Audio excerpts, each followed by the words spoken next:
You mentioned just in passing, teenage girls, if they have a free Saturday afternoon, they like to walk around in the shopping mall rather than going to the library.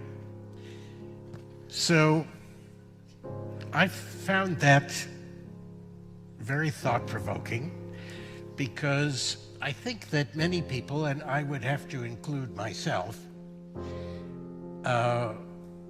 believe that deep down, what we all really want is material comfort for ourselves. That this is what we all want more than anything else. We may make an effort and go to the library. We may make an effort and vote. We may make an effort and go to work or even visit a sick friend or say a friendly word to someone who is in trouble. But what we really would like to do is sit on a big, comfortable sofa and watch an entertaining program on a big, beautiful television set, and maybe have somebody bring us some hot fudge sundaes or bonbons while we're watching the program. That this is what I'm really like, what everyone is really like. Selfish and really seeking material comfort, and that is human nature. That is bedrock human nature. And I think a lot of our political attitudes come from the fact that we think we can never get away from that. That's what we are. Now, do you share that view? Not in the least. and I think there's plenty of evidence against it.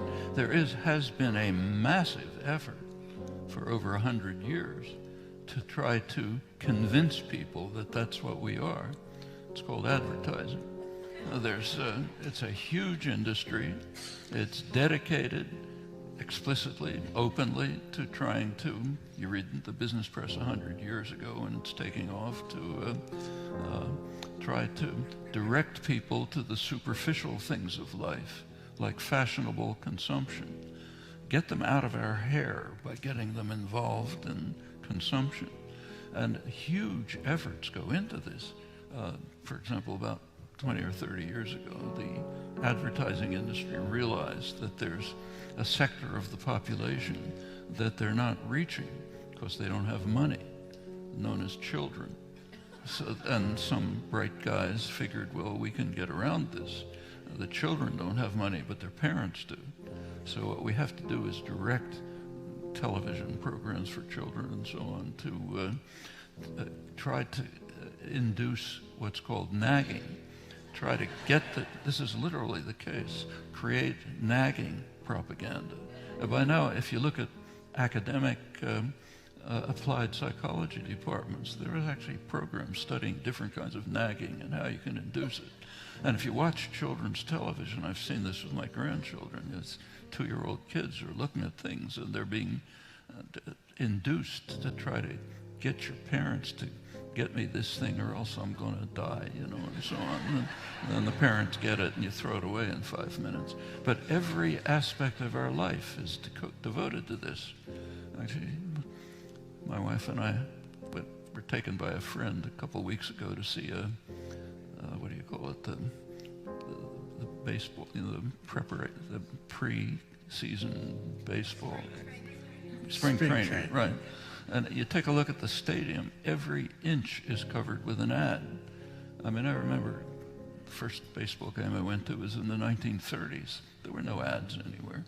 Now every inch is an ad. Every taxi cab you look at is an ad. Every minute of your life is inundated with efforts to turn you into the kind of person you're describing.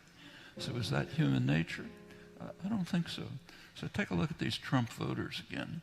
say, these working class people in, say, rural towns, manufacturing towns in Arkansas, and take a listen to what they're saying.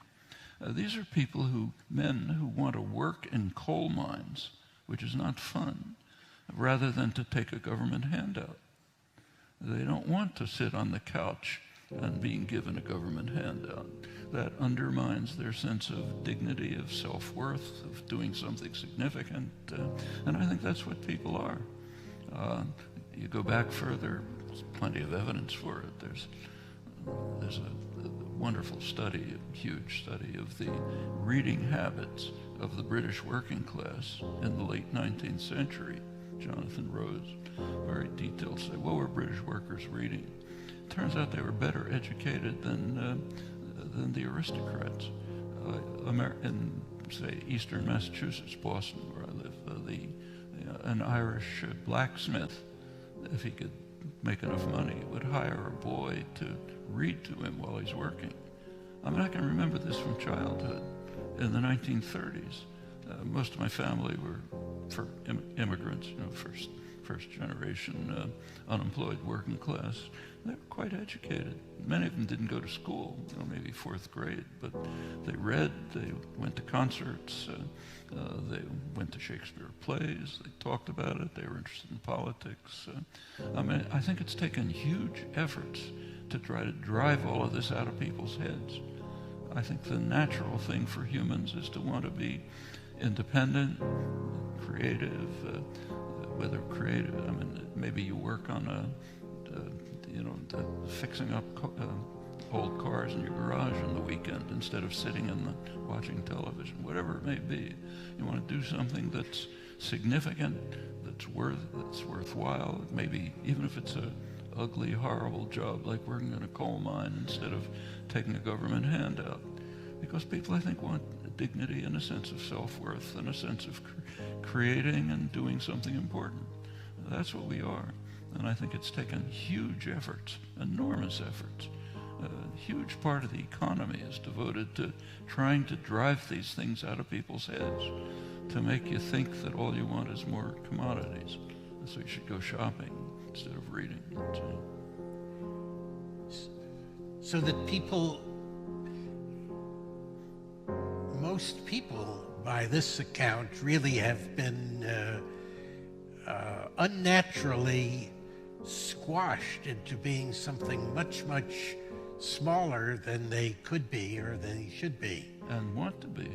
In fact, it's pretty interesting to go back to, there's good studies of the working class press in the early Industrial Revolution. In the United States, or England it's earlier, in the United States it would be mid-19th century, late 19th century.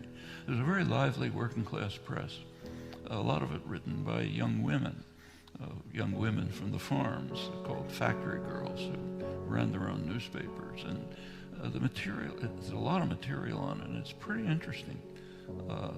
What they wanted was dignity. They hated the industrial system because it was destroying their rights as independent people. They attacked what sometimes they called the slogan, they denounced the slogan, gain wealth forgetting all but self. In other words, the kind of person that you think we all are, that we're taught we all are, that's what they were condemning. We don't want to just gain wealth forgetting all but self. We want dignified, independent lives.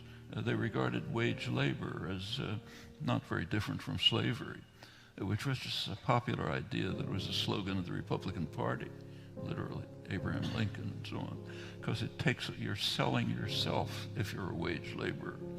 If you sell something you created, let's say you're an artisan and you make something and you sell it, you're not selling yourself. If you sell your labor, you're selling yourself. You're losing your dignity and independence. It's an attack on your fundamental rights.